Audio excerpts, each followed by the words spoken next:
This is the Patriot. Hey, this is Skylar.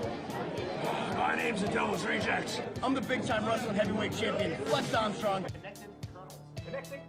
I'm the connected Rusev Day every day? It's Rusev Day every day. Exactly. And you're watching the Wrestling Connection. And you're watching Wrestling Connection. And watch the Wrestling Connection. You're watching the Wrestling Connection.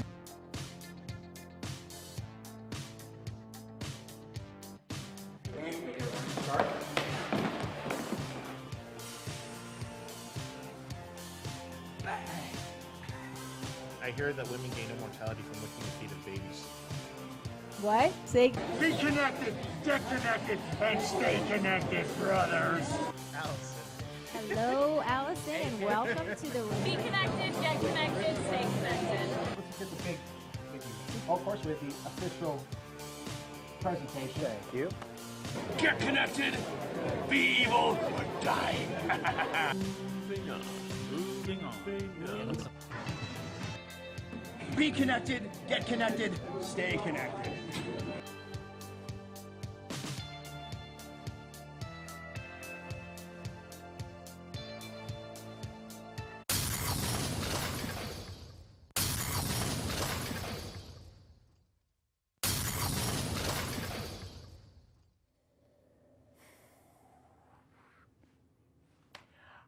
And welcome to episode 252 of the most must-see award-winning show to ever hit the Bedford TV airways, or any airways for that matter. North, south, east, west, backwards, frontwards, diagonally, sideways, any which way you look at it, all around the world.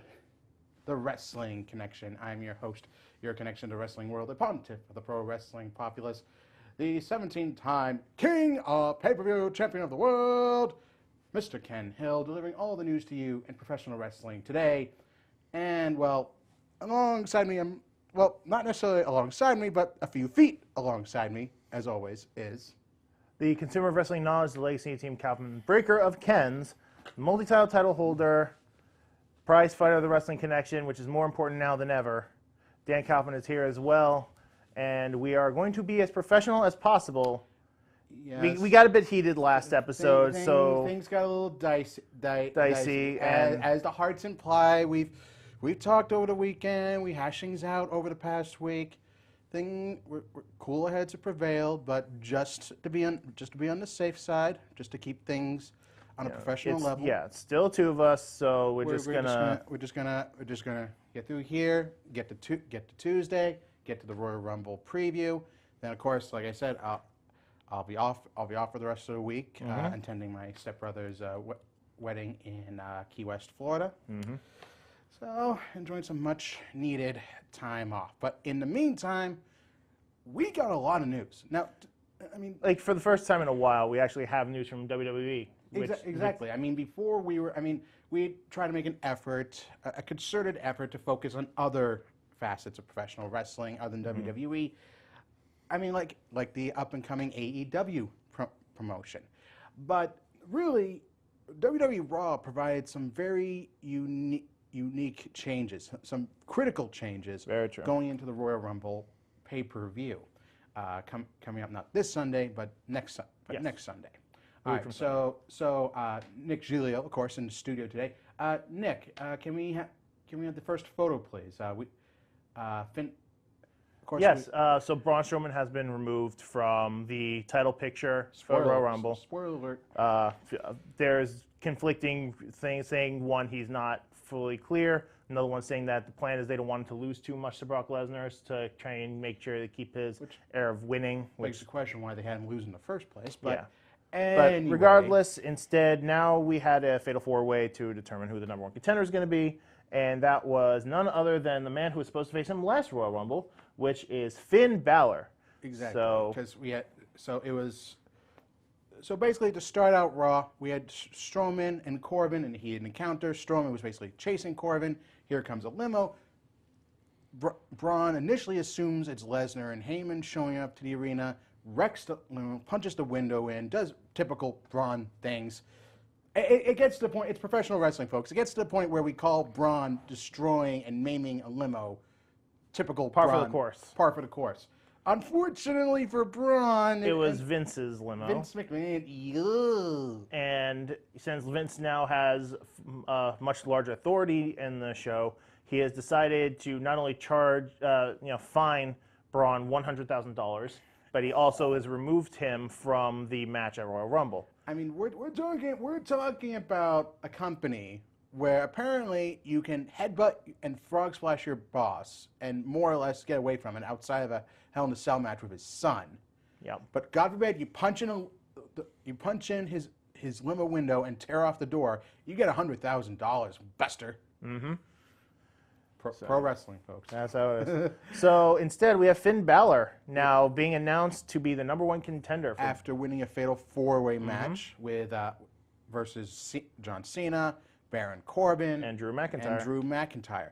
Actually pinning Cena in the process. So a big up for Finn Balor. Mm-hmm. And I mean Cena, you saw right here. Give him the praise. Yep. Give him the praise. Cena has the luck of the Irish lately. Yep. Just.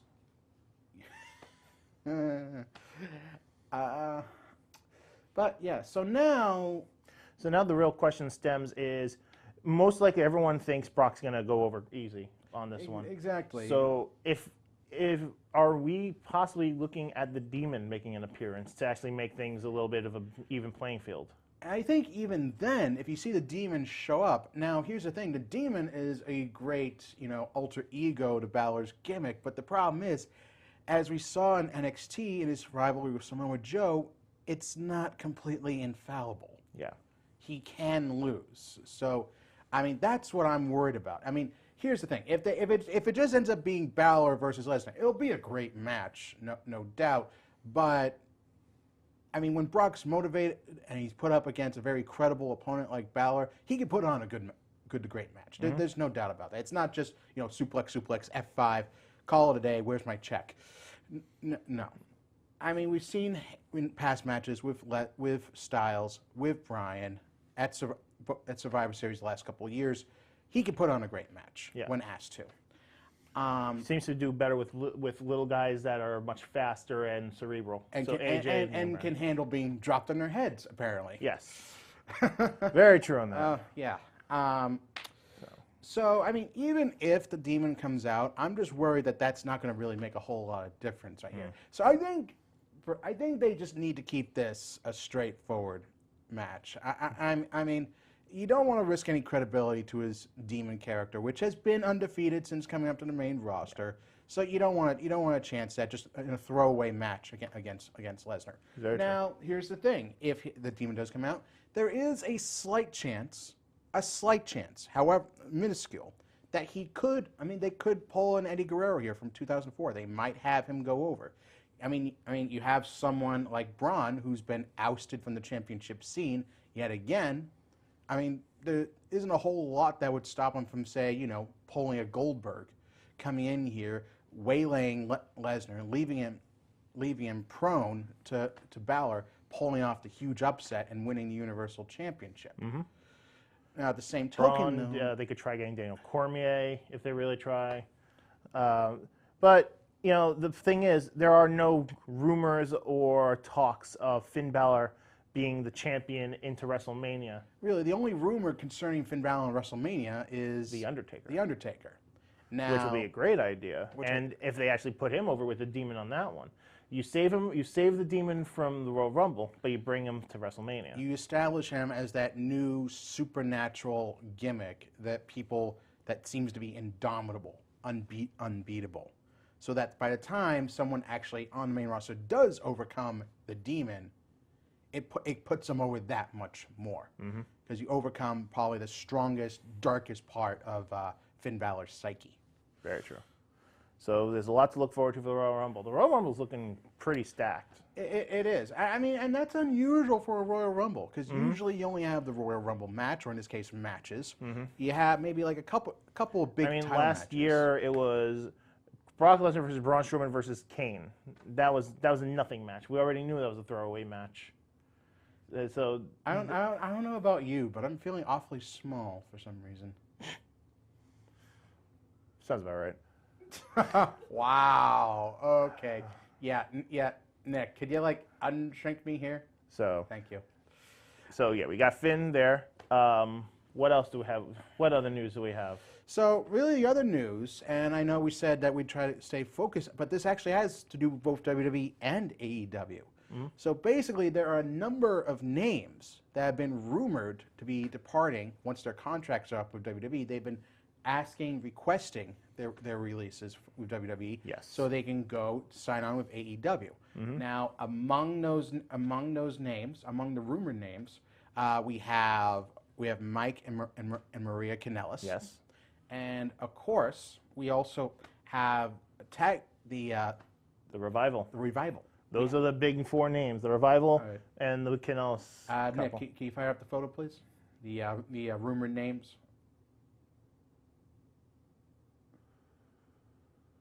There we go. All right.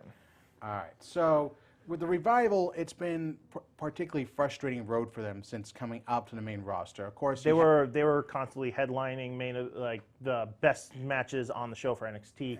You know, takeover after takeover after takeover. They come up. They have consecutive injuries, which individual, which really derailed them. which completely derailed them. They were gone for months to the point where they came in ready to destroy the New Day, and they were doing very well with and it. the crowd was all over it. And then I think one had an issue with his jaw.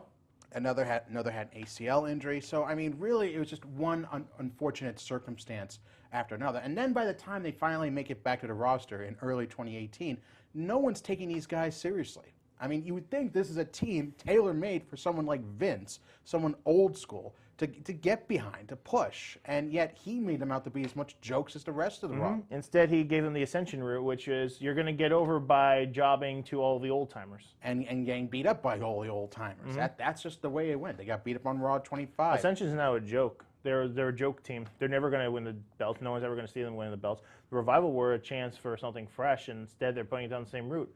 Leave them down that path, and that's the same place they're going to go. I mean, it's only recently that they had a good program with the new tag team champions Bobby Roode and Chad Gable. But that was and that's just before this whole them taking on the Lucha House Party, which gets to be 3-on-2 disadvantage against the heels.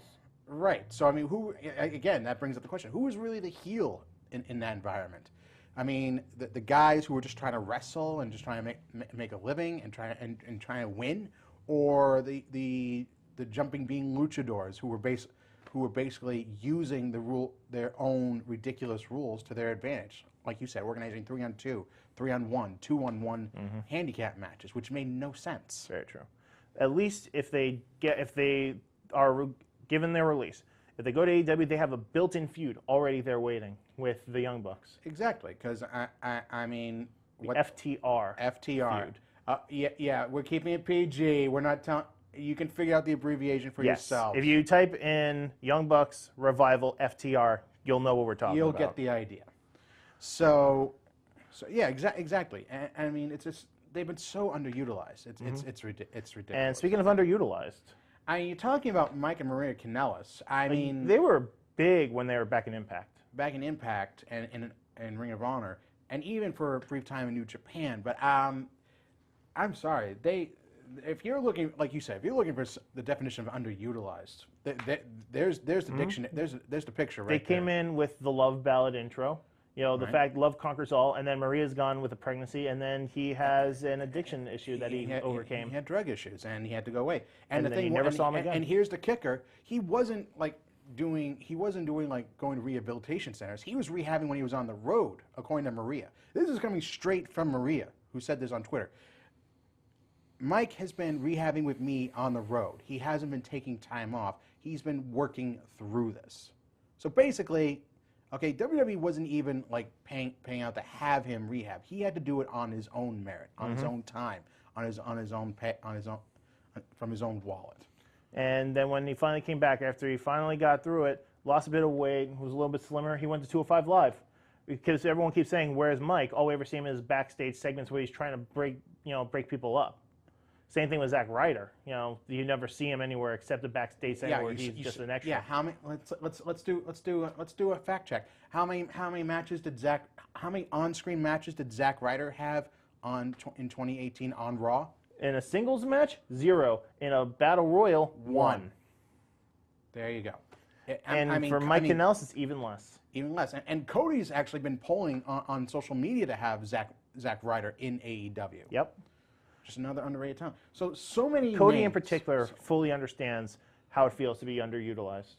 Exactly. So you can imagine anyone who's underutilized, he'd find something to do with.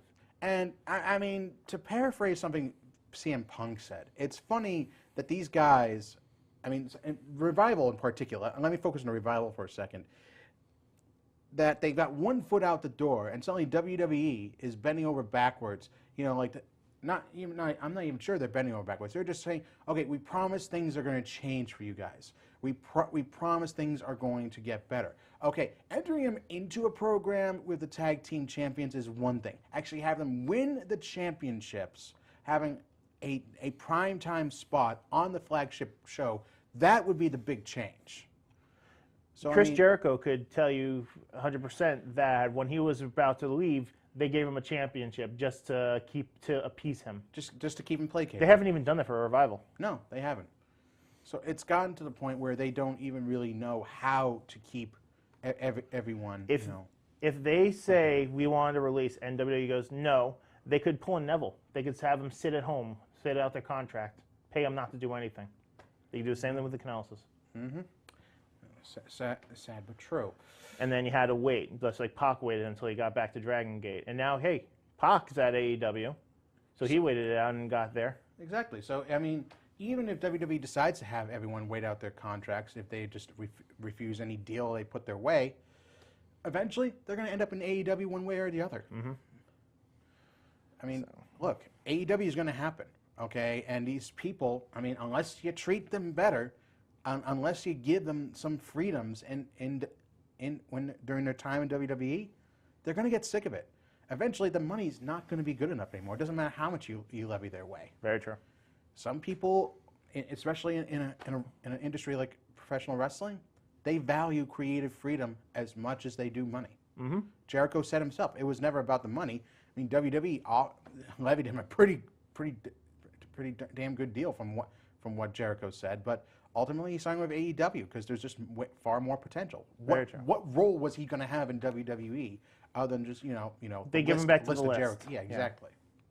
So these are the front runners for people asking for their release.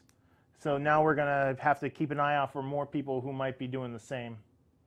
Exactly. So now, but in terms of the women in particular, if they choose to stay in the WWE, they have a new object that they can go for. We are bringing up the Women's Tag Team Championships. Yep, the new tag team titles, which look really nice. They do. They do. I'll be frank. If we can get a full shot at that, just white us out for a second. There you go.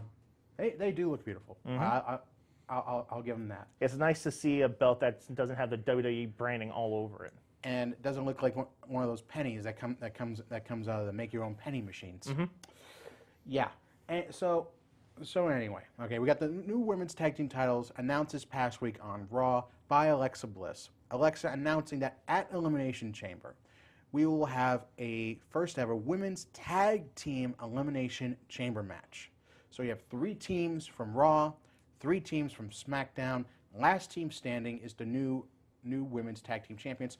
So we can presume that these tag team titles, at least for the foreseeable future, will be defended on both brands. Yeah, there's not enough teams on one brand in order to constitute a division. Right. So I mean, you already have a number of established women's tag teams out there. I mean, you got Bayley and Sasha. You got let's see. You got on SmackDown. You got maybe you got Mandy Rose and Sonya Deville. You got the Riot Squad. Mm-hmm. You got Alicia Fox and Mickey James as soon as Mickey can be. Or Dana Brooke, depending on how they choose for that. If on Alexa Bliss gets better, you could have Alexa Bliss and Mickey James. You have the Iconics. The Iconics. Naomi was with Asuka, but Asuka's now champion, so she could go with Lana or Carmella. Exactly. I think Naomi and Carmella might. I think it's a better option for Carmella. Yeah, you got the. Then you have Zelina Vega and Lana there. So there's an extra team. that would be an intriguing matchup. Mm-hmm. But well, actually, I mean, instead of Selena and Lana, I mean, there's one women's tag team in particular that's been that's been rumored to be making a comeback, or at least asked to make a comeback. I mean, several people on social media have asked Michelle McCool about this, about the announcement of the women's tag team titles. Could we see you and Layla reforming Lay Cool and maybe pursuing the women's tag team titles? And Michelle said, I'm all for it. We'll have to wait and see from Layla.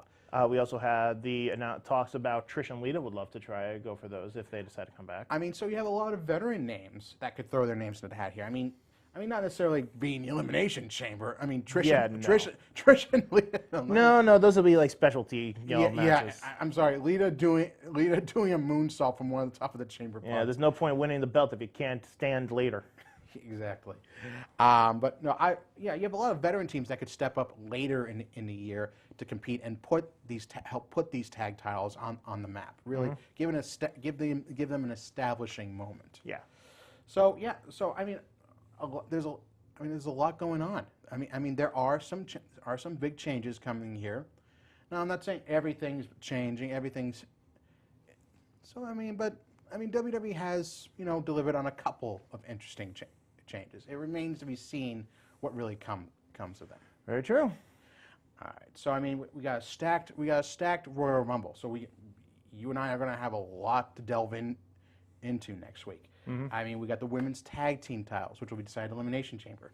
We got we got all the names that could be jumping from the WWE ship to AEW ship. So I mean, 2019, we're already starting off with a rush here. Oh yeah, the first quarter to first half of this year is already proven to be stacked. I mean, it's WrestleMania season. I mean, this is the big season. I mean, we already had Wrestle Kingdom. We got the Royal Rumble. We got WrestleMania coming up. So next couple months are going to be really critical as far as the direction pro wrestling is going in.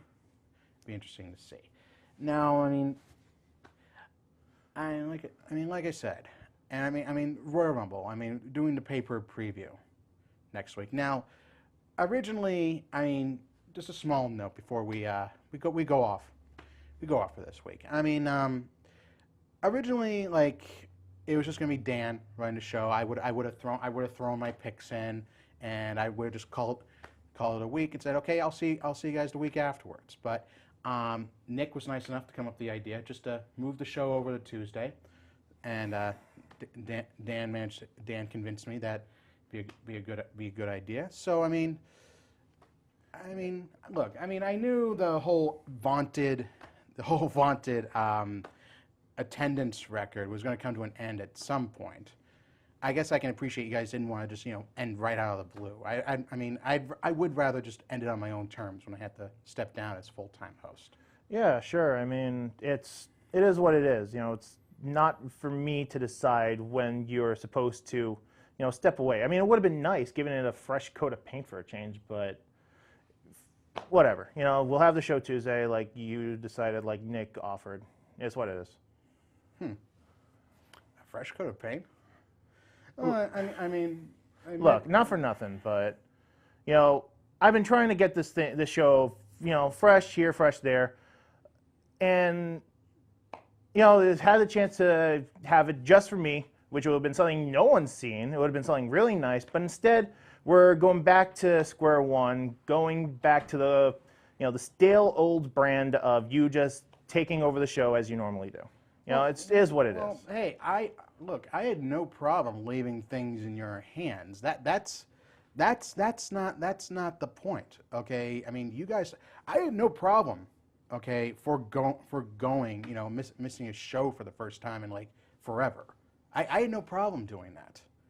All right, you convinced me. Nick convinced me. I didn't convince anything. I just went along with it because I wanted to. I respect you enough where I wanted you to feel better about yourself, but eventually, like you said, you're stepping away, and the same reason why I'm not changing anything about the show. This was your show for 5 years, but in the future, when I'm gonna make this show as good as it possibly can be, I'm not gonna change anything. It's still called the Wrestling Connection. It's still gonna have your outro, and it's all because you gotta honor the relics of the past while I forge the legacy of the future. Relics? Relics, that's the terminology you want to use to describe, what I've done here. Relics of the past. Look, I mean, my fedoras, those are relics. I'll give you that. I try to stop wearing them because I want to show, okay, it's part of the lore now. Okay, it was a gimmick. Okay, we all have gimmicks. I mean, I have my fedoras. You have that beret that actually makes it look like you have some hair on there. I mean, we all have our own things on here. Okay, but I don't want to just call them relics. They're parts of the show. It's part of the lore of the Wrestling Connection. It's part of the legacy. Yeah, it's part of the legacy. It's perfectly fine. So when you're gone, we can just bring it back and say, hey, remember these good times? Remember these? Let's leave them there for now, and we just move on because we don't need them anymore. We don't need them anymore. You don't need them anymore.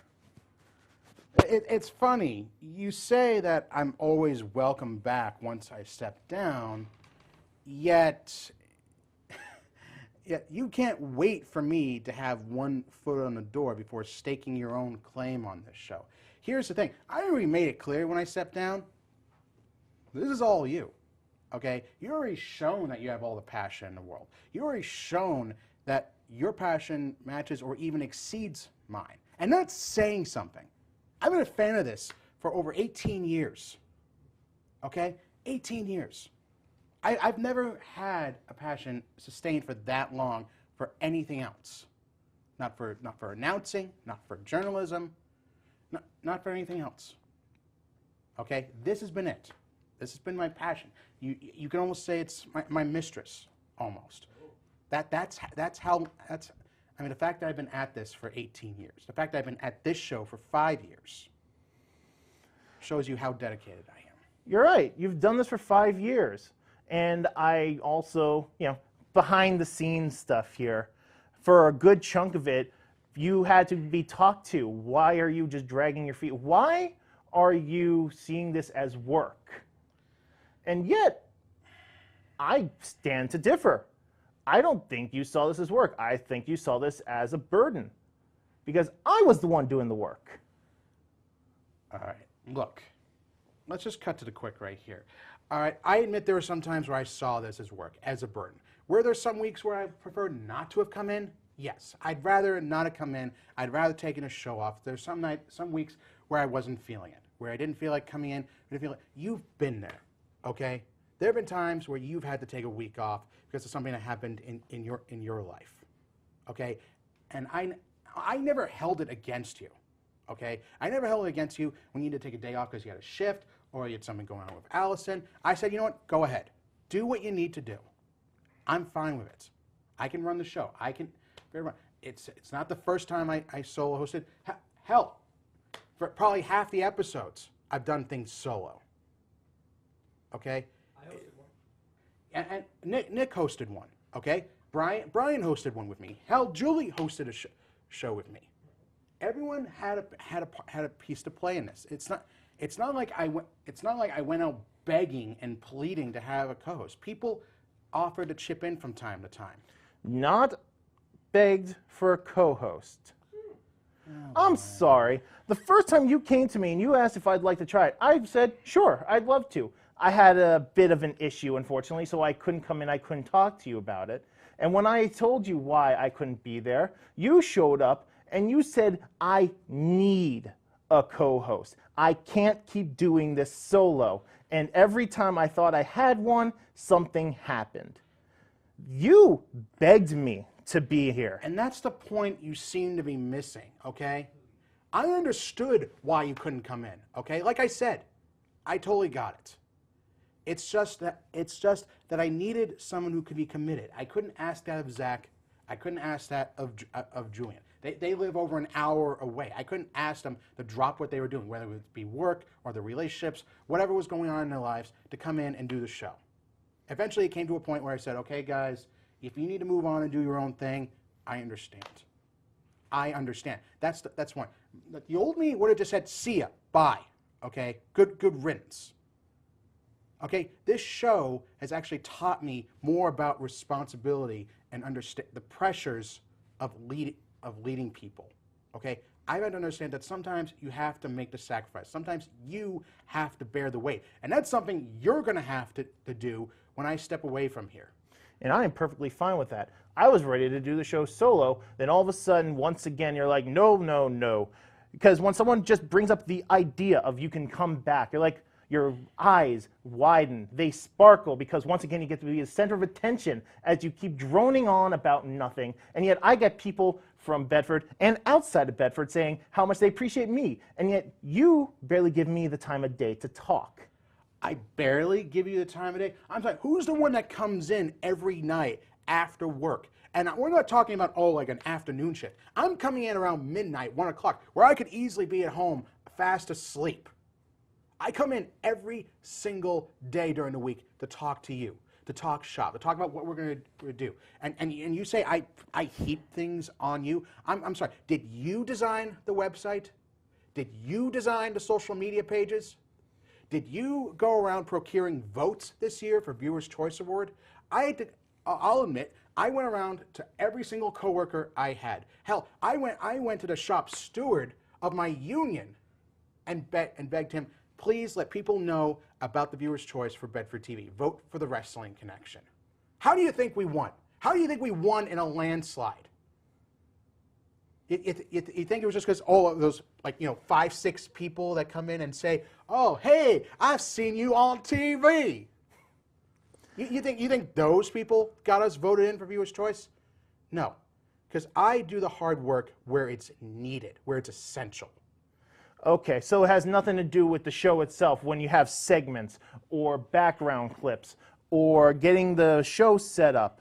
Because I remember the first time I came in here and I got to watch all these wonderful, these are awesome videos, awesome vignettes of things that other people made for you, where you got to sit back and say, thank you, this is awesome. And now I'm going to use it and have it there for me. Because now it's an awesome video about me.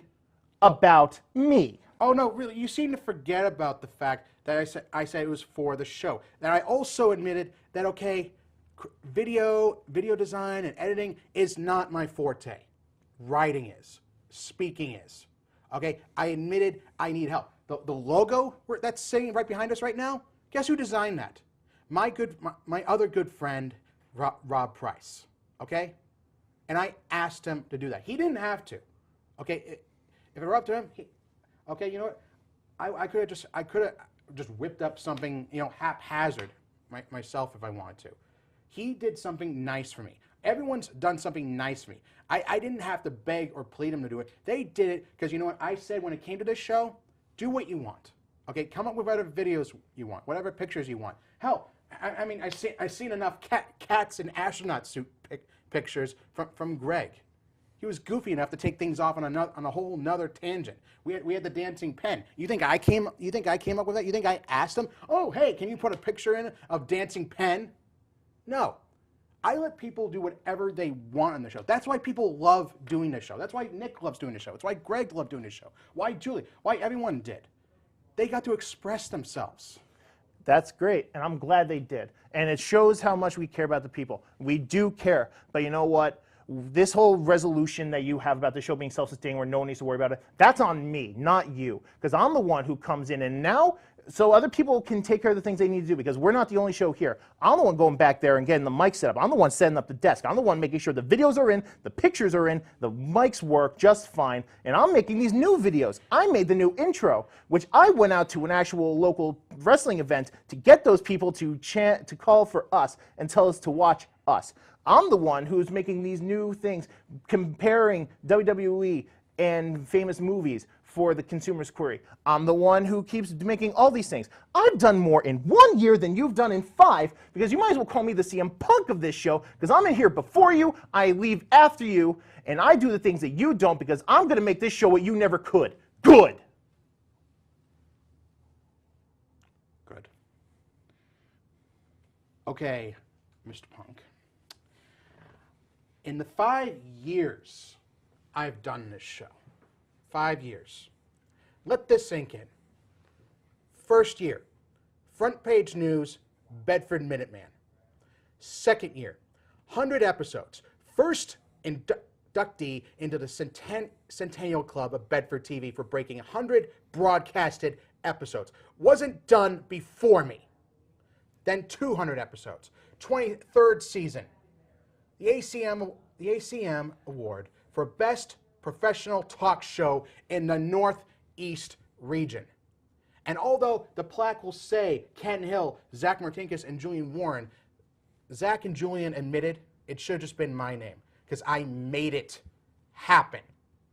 And I didn't do it by dragging my feet. I did it by following my dreams. You want to know something about this? You want to know something about this that I've never told anyone live on this air? Here's a bomb. Here's a bombshell. Here's a pipe bomb for you, Mr. Punk. Okay? The whole reason this whole show came up was because it was literally the first independent thought I ever had moving out from my parents. When I was in a tough spot with my mom and my stepdad, I moved in with my dad, who was basically like a roommate to me anyway, treated me like one. Okay? And that was literally the first idea that I had.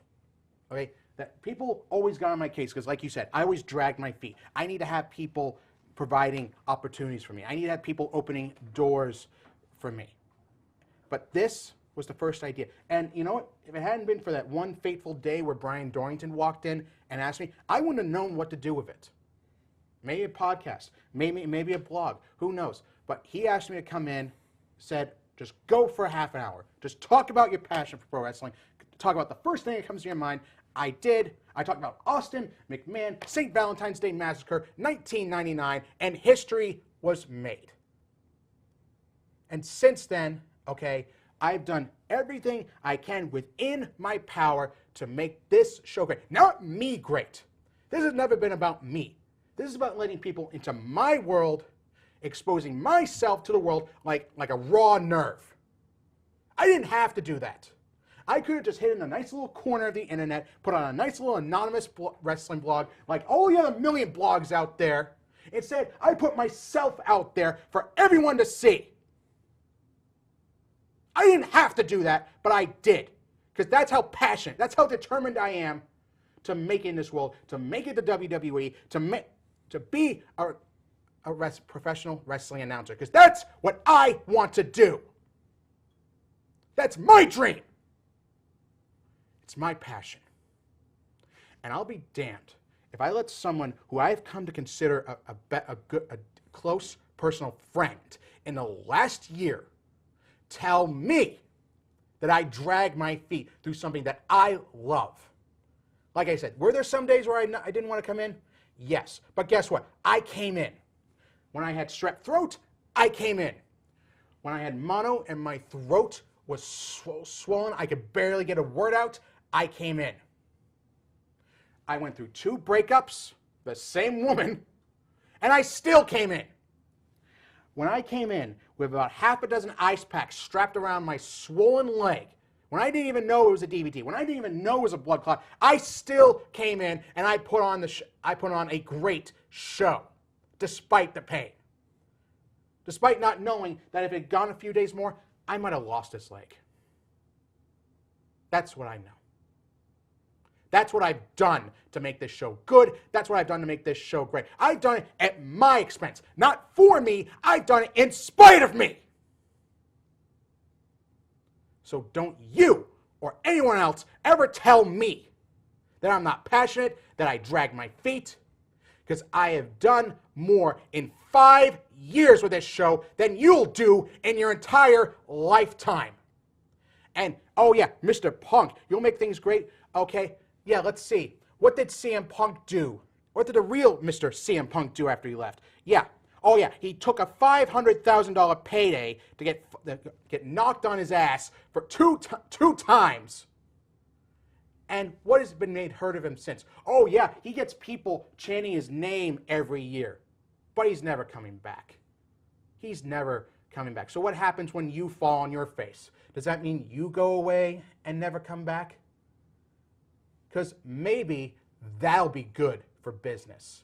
And maybe then I'll come back and I'll pick this show up and I'll keep it running as I always have.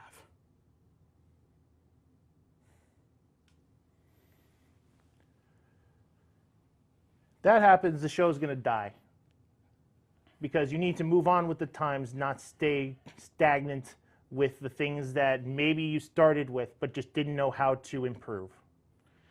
And I give you all the credit in the world for that, for coming up with ideas that I myself could never have come up with, for taking the show in new directions, for going out of your way, to go to a promotion, ask Flex Armstrong, ask the Devil's Reject, ask them to do these little promo segments. They didn't have to. They could have just laughed in your face. But you asked them to do it, and out of the goodness of your heart. You didn't have to, but you did it. And okay, I said thank you then, but I guess I'll say it now. Thank you for the sacrifices you have made to make this show great. Thank you.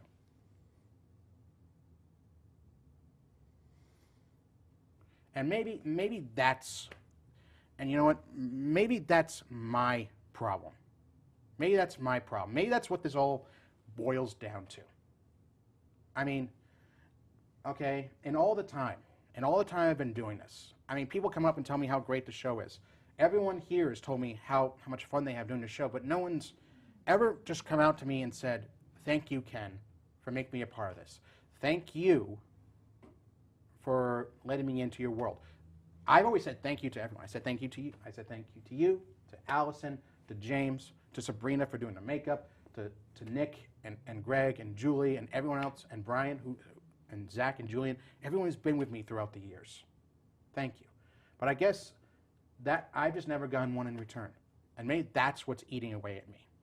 And I'm sorry if it sounds selfish. It is selfish. It is selfish of me to ask this. Because as a leader, you lead by example. You don't lead because you want the admiration. You don't want the adulation. You don't want the attention. You do it because you can bear the weight better than anyone else. That's why I do this. That's why I haven't given up on this. But it's also why I trust you, because I've seen the work you've done. And I know the pressure isn't going to make you crumble when you take this on for yourself. But I know it's going to make you shine like the diamond I see. I know you got all the potential in the world to take this show to heights I could never do. But I guess really what I'm trying to get at is I just want someone to say thank you. Just thank you for everything, for letting me in, for letting people in. Because like you said, I could have just done this by myself. I could have done this thing solo. I could just, come in, do half an hour. I'd be in and out. But yet here I am sharing this with you, Allison, with everyone.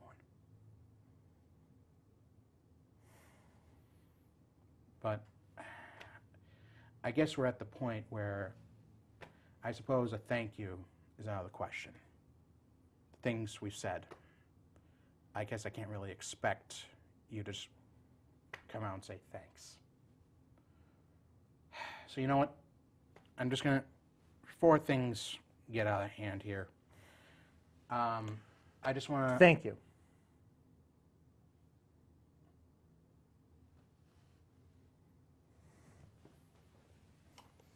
Thank you.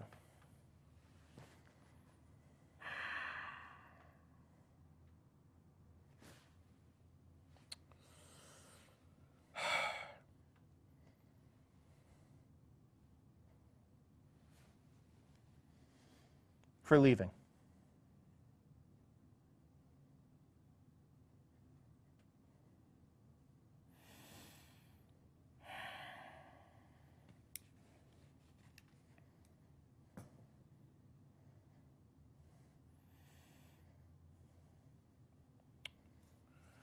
And I suppose I should thank you.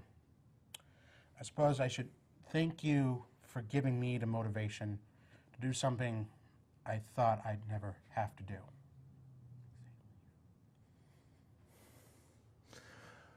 Leave.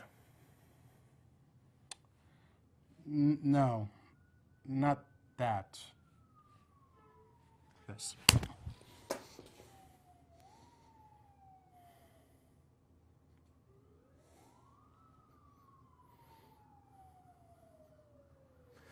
You know what? Screw the outro. Cut the feed. We're done here. No. Give me an eye. Give me with the walker.